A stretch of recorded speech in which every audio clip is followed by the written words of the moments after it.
So if you're doubling down and even saying to Rashford, oh, Rashford, you know it's true. Okay. Now, what if it isn't true? Mm. Then, then of what worth are you?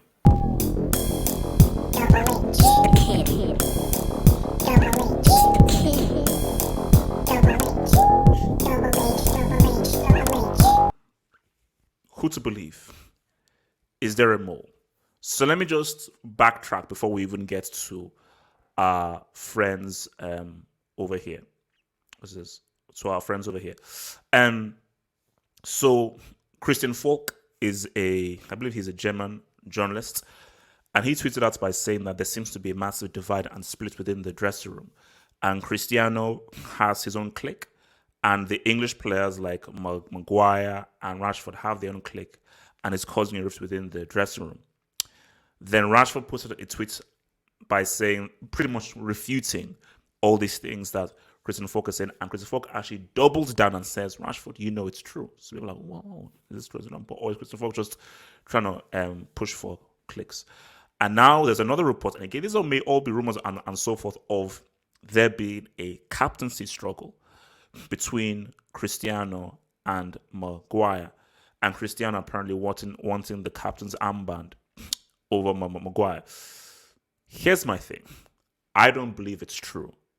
But you know how they say there's no smoke without fire? I do feel that there are issues in the dressing room, but I don't think the issues are particularly the ones that are being reported. I don't think Cristiano is bothered with having the captain's armband.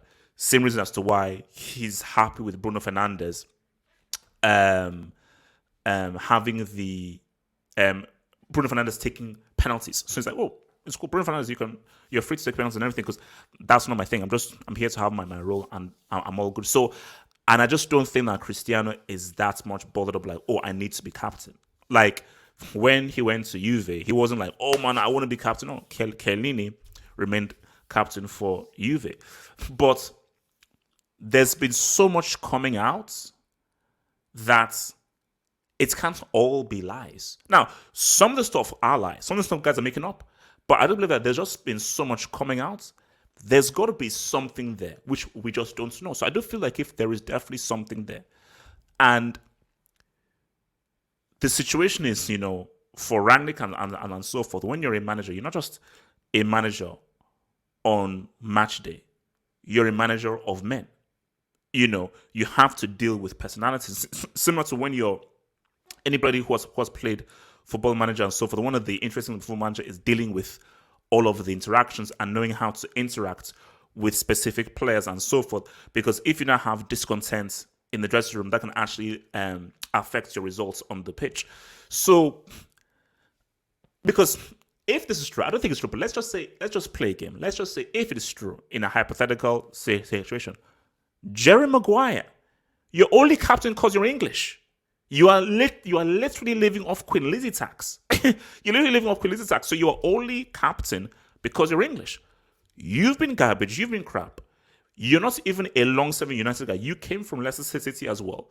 So, and my thing is, people think that, oh, captain is just an armband. I'm old school. And because I'm old school, a captain is meaningful. So I always say that the captain doesn't have to be the best player, but the captain has to go to be a guy who has a strong character, is respected in the dressing room, and has a consistent performance on the pitch. I always use this example. Ambrosini. Ambrosini was captain of Milan during Milan's heyday. Ambrosini was nowhere near the best player at Milan. You could put because obviously this was after Maldini had left, so you could put Shevchenko ahead of him, Kaka ahead of him, Cafu, and so forth. But you obviously knew that Ambrosini was respected in that dressing room, and Ambrosini had a consistent performance. So he's not going to give you a 9 or a 10, but he'd always give you that 7, maybe an 8 with a 7, and will just do his work diligently. So he was a good captain. So the captain doesn't have to be the best player and so forth. So, but for Maguire, is he really respected in the dressing room? Does everyone really gravitate towards him? And also, look at his performances on the pitch. His performances have been trashed. So he is a poor captain, because a captain should set the example both in terms of character and performance. Your captain can't be one of your worst players. That makes no sense. Your captain, because Maguire is arguably one of United's worst players, which is weird because how can your worst player be your captain? As a manager, you see, if as a manager, I'd strip him off the arm and I'm like, bro, I'm sorry. Like, first of all, not only are your performances class B, you're supposed to be in prison. So basically, you're a convict. So you should be in prison with Hercules, Hades, and Persephone, and so forth. And you're also giving me brick performances, and you're also a false four, as we learned before. It's madness, man. So, RDS, man, talk to me. What the bloody hell is going on at Manchester United, aka Boychester Divided, man? To be honest, like I don't really like pay much attention to his reports because there's so much BS that's like what I would say though as a general sort of comment is that I do find it very interesting how, especially on Twitter, are the same people, because I see these people are like, who criticize the mainstream media are spreading lies and they don't believe it and conspiracy and all the rest of it. And then as soon as these rumors are they're like, oh, this is 100% fact. And I'll go, what the? So on the one hand, you believe that mainstream media, you can't trust mainstream media, just as a general sort of point. But when it comes to football, especially when it comes to football rumors, it's like hook, right, and center gospel truth. That makes no sense to me. But artists, that's humanity. People believe whatever they want to believe. Yeah, no, exactly. So I just made this as a general point because I always just find it interesting. You see someone tweet, they're like, "Oh, you can't trust the mainstream media," and then in a second breath, like, "What's going on? I'm believing everything that this random faceless person on Twitter is saying. Like, it's a joke." But anyway, so based on that, I'm kind of like, to be honest, like, I don't really like care because this has always been the case with like going back to Van Gaal, Mourinho, etc. These types of stories, these types of things have always sort of come out. I still remember the Mourinho days. It was a similar thing when people talking about Pogba doing this, Martial doing that, and there's cliques and there's division stuff like that. There's always naturally there will always be cliques in a club anyway because you have a bunch of. So I already know in the United dressing room there's gonna be like the Portuguese contingent, which has got Dallo and Ronaldo, because they all speak Portuguese. So Ronaldo, Dallo, Bruno, Fred probably in there as well. Yeah, that's that section. Then you have probably the English British section of McTominay and Luke Shaw and Maguire in one thing, and then you probably have the sort of young black kind of sort of English section with Lingard and Rashford. Probably bringing and then sort of academy, so Alanga's maybe there, Pogba's maybe there as well, and so on. So I already know just based on the team, where the cliques are, but they're going to be cliques for obvious reasons. It's cultural, it's language and stuff. Spanish continue obviously to Gea and Mata, for example. But in regards to the rift and stuff as well, Ronaldo and Matt and Maguire put out statements basically saying like, no, this is BS with all the reports that are going out. Now, yeah, on the one hand, you could say, oh, they're just doing it as a PR sort of thing or whatever. It's fine. And maybe that's true. I don't know. But at the end of the day, like, I have no reason to also believe said journalists when a lot of these said journalists will say in the summer, oh, this person's linked to United or United are going for this person. It turns out to be not true. So clearly, there's discontent in Manchester United. There always is there always has been when United miss out on the trophy or United aren't performing well, etc. That's always the case. That's with any team. For goodness sake, I mean, when Chelsea was struggling a bit briefly with your man Tuchel, suddenly all these things come out with Rudiger's this and Lukaku's that and stuff like that. That's just the nature of football, really. When a team is struggling, negative news is always going to come out, So, yeah, I think that at the end of the day, like, there is probably some element of truth in a sense of, like, there is discontent in certain players at United because the players want to leave. That's true. But with some of the stuff, some of the wild stuff, like, I don't know, Ronaldo and Maguire haggling over, as you said, Ronaldo's never pushed to be captain at Real Madrid or Juventus. So why would he push to be captain at Manchester United? Like, Okay, see, this is where I want to even bring in journalism now.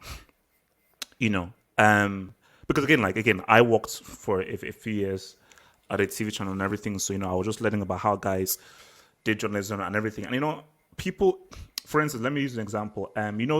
Tancredi Palmieri. Wait, I mean, obviously, him, the Italian journalist. Yeah.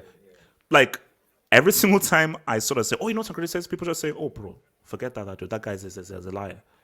Oh, no, that guy is BS. And you can never get that stink off of you. So once you have that story and so forth that's turned out to be a lie, and maybe another one, even if, it's like the boy who cried wolf, that stink can never go off of you. So for these reporters, I'm like, if your source isn't watertight and you can't fully verify and people cannot prove that what you said was BS, why should anybody now follow you or report you? Because, see, my thing is, but here's the thing. We're now living in a world of clicks and traffic. So, hey, I've already gained what I've gained because I've gained traction, I've gained traffic, and I can now build upon this whole thing. Sort of like what kinds of like TMZ or the National Enquirer used to do, because Manchester United, very popular brand. People are in there. Even better, things are going even badly now. So let's just put out a crazy negative headline. Everybody's not going to bite. But my thing, though, is if it isn't true, going forward, why should then anyone believe it? Because what do we say is you're only as good as your source, and a journalist's credibility is based off of their source and how truthful they are. Like, people so for example, Richard, like, have you seen, for example, Fabrizio really tweet much about this? Not particularly. I was just about to go. Like, I was just about to go there because I said that. Go on, yeah. Fabrizio. People say, he's a tapping merchant and so forth, and because what Fabrizio has done is, that anything that he says, boom, believe it. So you can just put out all this nonsense and get traffic and so forth. Cool. You've now built up your traffic by all these guys who want to guzzle up everything. So you've now gained all these followers by guys who just want to just believe all the negativity and so forth. But now, once you now have all this truthful stuff, like, no, you're the guy that posts out BS. Now I'm waiting for Fabrizio Romano.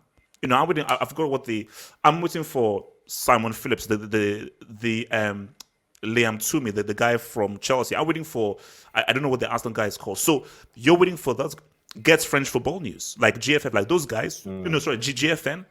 They are credible. I'm sorry, Madrid Zone. You just post stuff. You just post anything. So I'm sure that some of the stuff you say is true, but you post so much nonsense that I've got to mute you. And I'm not going to try and find the truthful news from someone else, because so much of the stuff has been BS. Once you have all that BS, that stink will never go off of you. But for Fabrizio Romano, you know that once he posts it, it's been vetted, and steeped in truth. So my thing with this, because that is the Christian Falk thing is interesting because he doubled down. So if you're doubling down, and even since Rashford, you know it's true. Okay. Now, what if it isn't true? Then of what worth are you? But then here's the thing, though. Even if it's not proven to be true, you still have that following. Because the sad reality is that people don't really care whether it's true or not. People who want to see United crumble, they love it, true or not. People who don't like where United are heading and so forth, they're with you, true or not. So the sad reality is that we live in a world where it doesn't even matter. It doesn't matter whether it's true or not. All that matters is this the news I want to hear? So yeah, no, exactly. Because it's about money at the end of the day. It's about United. Whatever people say, are still a commercially big brand. Most of the stories, most of the presentations, most of the sort of, you have to put like You could put like a Manchester United versus City game on, for example, and the reports will go, if United lose it, they will go United spanked heavily by City. Like the story will be led by United with a City add-on.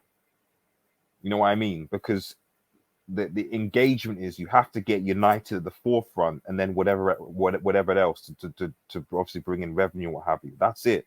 You know, if you want to get followers, again, you got to get United in. So it's just like you said. I mean, to be honest, Christian Falk is seen and respected, but there are a lot of things that he's tweeted recently, especially for German football and for Bayern. He's sound, but outside of that, recently, especially in the transfer window, like he was off. He was way off with a lot of things regarding like Premier League and English football, something. But Bayern, Germany, he's good. He's fine. But with English transfer media stuff like that, he's actually been pretty bad recently.